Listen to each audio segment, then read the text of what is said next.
এই প্যানটা দেখেন, এটার মধ্যে যে তেলের ইয়াগুলো আছে, আমরা যদি এই ন্যাকড়া দিয়ে করি, জিনিসটা কিন্তু উঠতেছে না। তো এটা কিন্তু নর্মালি এইভাবে উঠে না, অনেক জোরে জোরে করলেও কিন্তু কি এটা উঠে না। সর্বপ্রথম এইভাবে স্প্রে করবেন। জিনিসটা আমি যখন এই দেখুন, আমি জাস্ট হালকার উপরে যখন টান দিচ্ছি, কিভাবে ময়লাগুলো উঠে যাচ্ছে। আপনারা চাইলে এই স্প্রেটি দিয়ে আপনার বাসা বাড়ির যে কোনো জায়গার কঠিন দাগ তুলতে পারেন। চলুন আপনাদেরকে আমি এই এক্সজস্ট ফ্যানটি খুলে পরিষ্কার করে দেখাই। দেখেন এই এক্সজস্ট ফ্যানে কি পরিমাণ তেল কাস্টে জমে আছে। এগুলো কিন্তু নর্মালি উঠে না, আপনি যদি হাত দিয়ে যতই পরিষ্কার করেন দেখবেন যে উঠবে না, এগুলো উল্টো আপনার হাতে আরো আটকে যাবে।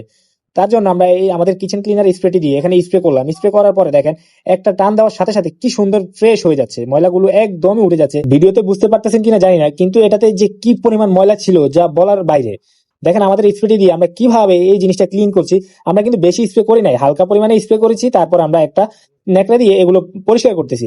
আপনারা চাইলে এইভাবে আমাদের স্প্রে গুলো দিয়ে আপনাদের বাসা বাড়ি যে কোনো জায়গার কঠিন দাগ অনায়াসে তুলতে পারবেন। আমরা আমাদের কাছে প্যান আছে, যার কারণে আমরা এই প্যানটা করে দেখাচ্ছি।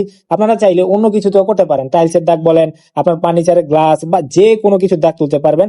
আপনাদেরকে আমরা একটা টাইলসের ভিডিও দেখাচ্ছি এটার পরে, যে কিভাবে এটা আমাদের টাইলসের দাগগুলো পরিষ্কার করে। এবং এটা যদি আমি নর্মালি এইভাবে করি, জোরে জোরে করি, একটু দাগও উঠায়, কিভাবে কাজ করে ওইটা আপনাদেরকে দেখাচ্ছি।